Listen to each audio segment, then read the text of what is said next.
Okay, so good morning to all of you. So I will be taking the subject direct and indirect taxation paper 1 for semester 5. That is the BCom University of Mumbai syllabus. First we will be understanding what is the syllabus for the direct and indirect taxation paper 1. This is the name of the subject which you will find in the university website. If you will open the syllabus copy of University of Mumbai, so the subject name for semester 5 is direct and indirect taxation paper 1.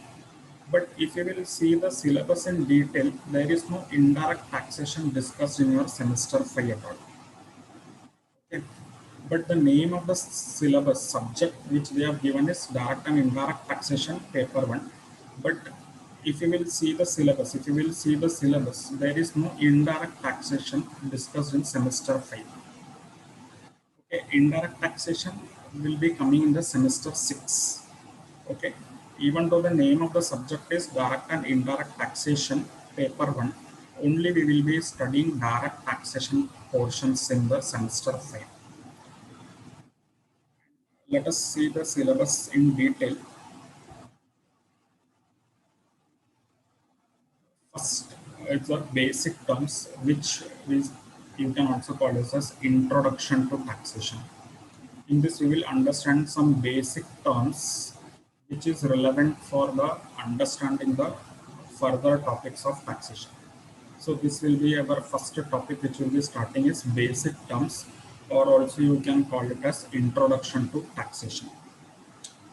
The next is the scope of total income and residential status. This is a very important topic from income tax point of view, because entire basis of income taxes depend on this topic only. What is the residential status and what is the scope of total income? So in residential status, we will be understanding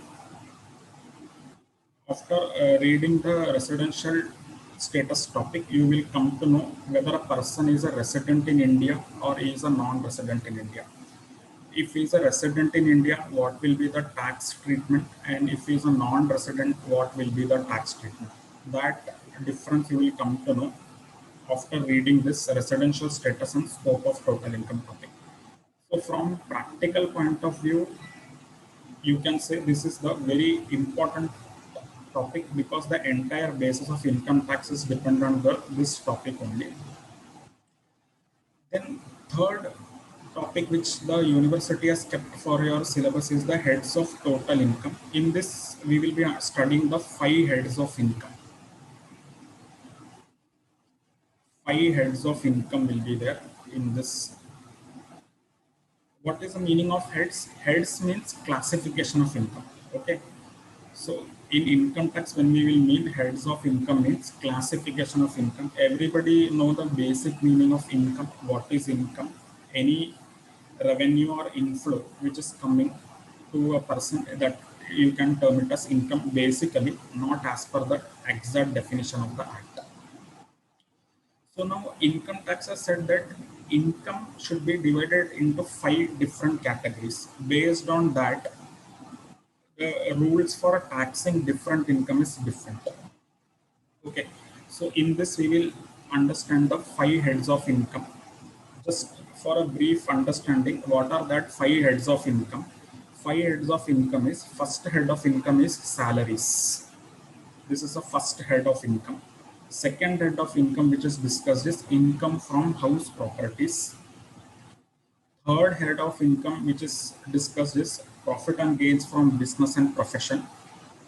Fourth head of income is income from capital gains, that is capital gains. And last, fifth head is income from other sources. So all these heads we will be discussing in detail as per the requirement of the syllabus.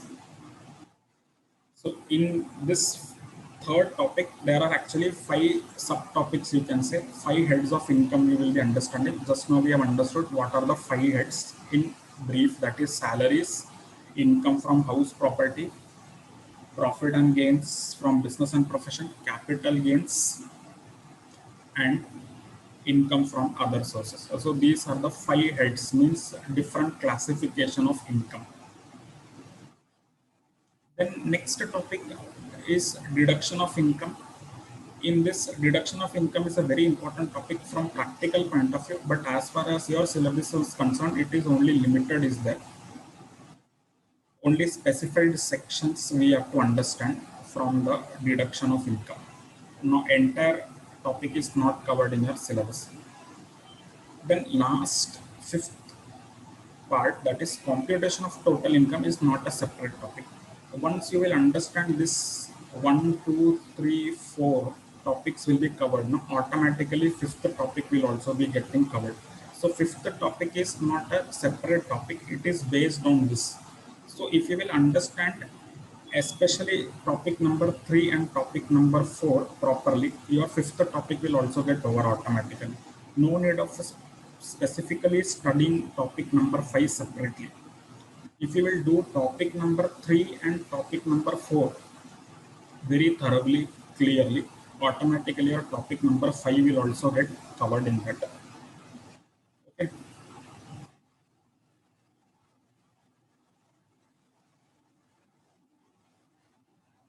So this is the structuring of syllabus.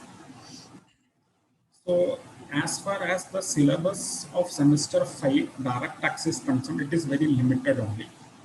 There is no much discussion given in the syllabus also.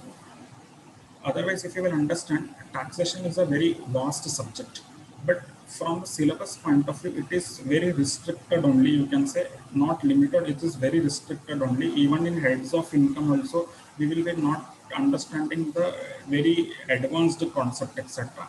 It will be limited to the syllabus only. Okay. So everything is, the main intention is to give a brief idea about the taxation subject. Okay. So this is about the syllabus which we have discussed.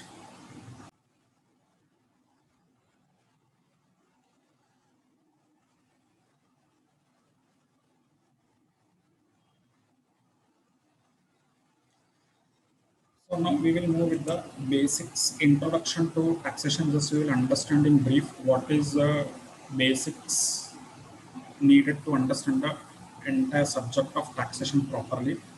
So this, in this PPT slides, we will be covering the introduction part of the taxation. So let us understand first, before understanding what study of direct tax or maybe indirect tax. First, you should understand what is tax and why it is collected and how it is collected. So this is a very important part. Before studying any subject, you should know why of the subject, okay, and why and what of the subject especially. So first, let us understand what is tax. So if you will read various textbooks, you will find various definitions given in tax. But what is the crux that we have discussed in this PPT? So tax is what? Tax is the price which the citizens of an economy pay for its civilization. So very simple definition of tax is that tax is what? Price which the citizens of an economy pay for its civilization. So now let us break this definition. Tax is what they are saying, that tax is the price. Okay, who pays this price? Citizens of the economy, means people like you and us. That is citizens of an economy, means country. Pay to whom? Pay to the government. Tax is paid to the government. Okay, tax is paid to whom? Tax is paid to the government. Why they pay this price? Charge for the civilization. Now, what is civilization? Let us understand that in the further paragraphs. See, now understand, government requires funds for various activities, welfare activities. Okay, like what are the various activities done by government for its the citizens? Like building roads, bridges, dams. Various activities are there. No, for various, you can take many welfare activities, like government provides free ration services to the people of the country, etc. Yeah, uh, Healthcare services is also provided by government free of cost to citizens of the country. So for all this activity, these you can say it as welfare activities. So basically, especially Indian government is welfare oriented. Okay, so if you will see the Constitution of India also, you will come to understand that India is a welfare oriented economy. Okay, India is a welfare economy, you can say. Means Indian government does various welfare activities for the citizens, general citizens, like roads, who build road, government, bridges, dams, healthcare services, public distribution system, free rationing services, etc. All these are welfare activities. So this is, you can term it as civilization. Okay. So uh, for providing all these activities, funds is required. No? Obviously, without funds or money resources, government cannot also not function properly. So what the government raises income from various sources. Okay, so tax is one of the source through which government raises the fund. So understand, tax is one of the sources through which the government raises the funds for doing its activities. There are other sources also through which government can raise the income. So to do all these activities, so the government levies tax on the citizens of the economy. So that is why we can say that tax is the price. Okay, if you buy something from some shop, you have to pay the price. No? So here government is giving you, for that you will have to pay price. To whom? Government. Who will pay? Citizens of an country economy. For what purpose they will pay? For the civilization, for all these welfare activities which government is providing. No, for that it should pay the price. Okay.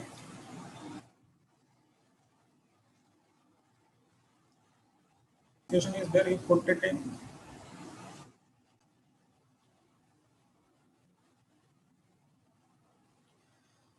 Now Professor Seligman has given a definition of tax. So what he is saying, that a tax is the compulsory contribution from the person to the government. Okay. So tax is what? Tax is the compulsory contribution from the person to the government. For what purpose? To defray the expenses incurred in common interest of all without reference to special benefits conferred. So same definition only we have understood. What Professor Seligman is saying, that tax is the compulsory contribution which every citizen of the country has to pay in form of direct tax or indirect tax. For what purpose it is charged by the government?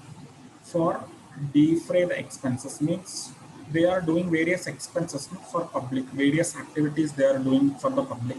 So to recover that cost, expenses, in the common interest of all, in the common interest of all. See, defray in this sentence, you can understand that to recover the expenses incurred. Okay, if government is incurring some expenses, they will have to recover that. No? So how they will recover? Through taxes, they can recover the expenses incurred by the government. Now the expense which government is incurring, no, it is for the common interest of all. Okay, so you cannot tell that what benefit I am deriving for that benefit. So there will not be any one-to-one reference with the benefit. So if in your area government is laying roads, so it is for benefit of all, no? So government will collect the tax. You cannot say that what benefit I am directly getting from that roads. Okay. So one-to-one individual benefits, you cannot, it is not possible to calculate individual benefits of the activities done by the government. It will be for benefit of all, and to defray their expenses, that is to recover the expenses done by government on various welfare activities, you will have to pay the price. That price is known as tax. Okay.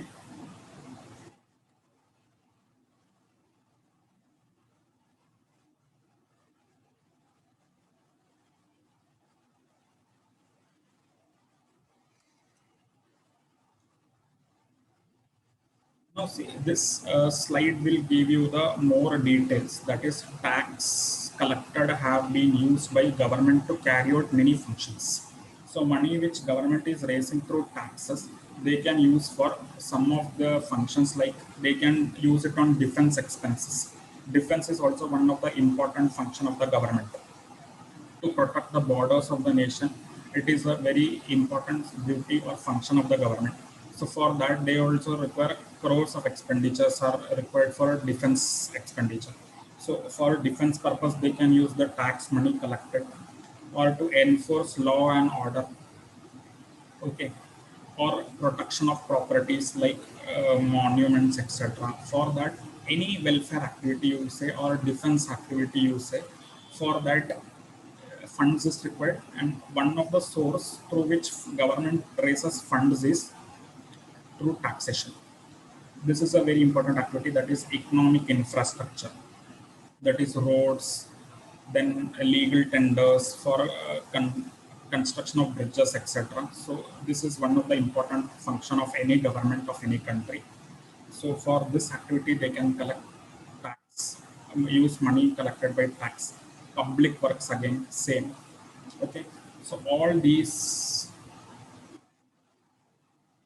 activities require funds, and one of the sources through which government can raise funds is through taxation. Okay, again it is same only discussing, that is education, free education service government is providing, healthcare system, then pensions government are providing to some uh, category peoples, like economically backward category peoples, etc. Then unemployment benefit. Government is providing public transportation system at a very nominal cost. Water services they are providing. So all these things which are provided by government will require funds. So funds can be raised from many sources, but one of the source is taxation. Now let us come to understand what is the characteristic of taxes. So tax is compulsory. Okay. Now every citizen have of the country will have to pay tax either in form of direct tax or indirect tax. You cannot avoid paying tax. Okay. Tax is compulsory levied by government. For what purpose tax is collected? For public benefit. Tax is collected for public benefit. Okay. No direct benefit will be there. So you cannot say that I am not getting any direct benefit by the government expenditure, etc. So one-to-one benefit cannot be calculated in case of government activities. So these are some of the basic characteristics. You can easily understand it. Tax is what compulsory. Tax is for public benefit, obviously, and there will be no direct benefit. That is one-to-one relation will not be there between the government activities and the tax collected. No, very important. Who has the power to collect tax? Government has the power to collect the tax. Okay. Only government of a country can collect tax. And tax is for the economic growth and public welfare. So these are some of the basic characteristic of taxation. That is, it is compulsory in nature. You cannot avoid paying tax. Tax is for the public benefit. There will be no direct benefit. One-to-one benefit will not be there. And government has the power to collect or levy tax. Levy means collect. Levy means what? Collect.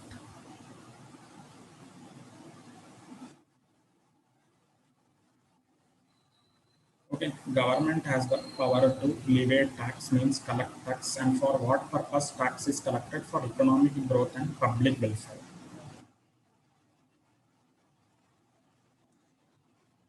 Types of taxes are there. Tax can be broadly classified into two types: direct taxes and indirect taxes.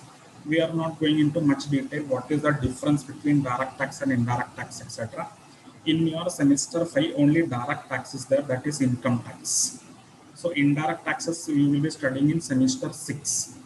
Okay. So income tax is a direct tax. Just understand the example. So if anybody asks you which tax you are studying, you can say income tax, which is a direct tax. Okay.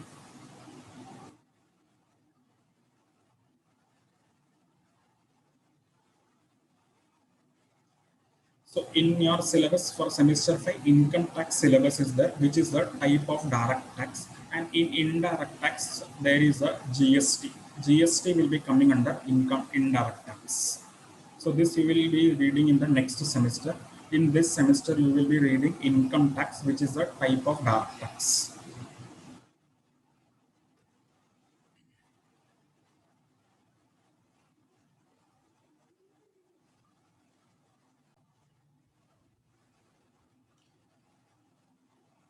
Now let us understand.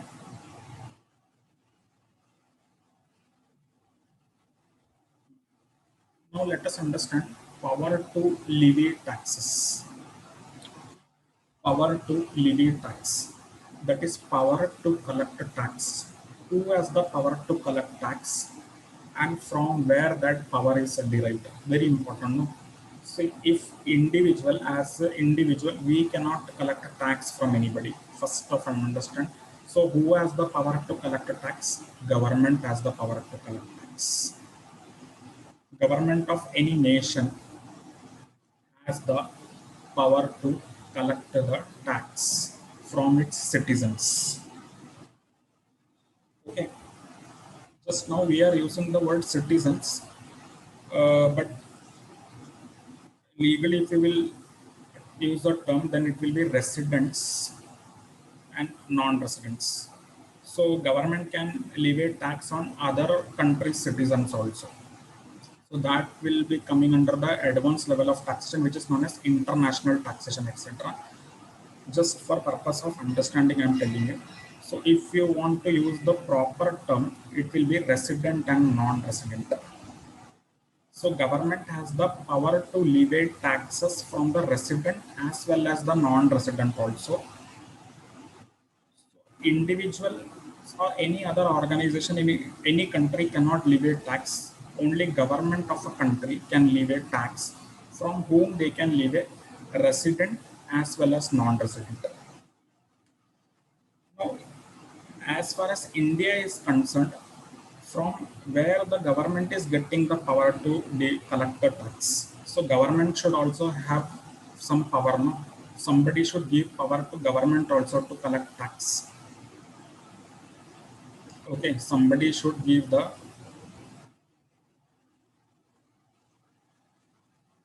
power, no, to government also to collect the tax. So from where the government is getting the power to collect tax? Government is getting the power to collect tax from Constitution of India. Okay, so government of India is getting the power to collect tax from the Constitution of India.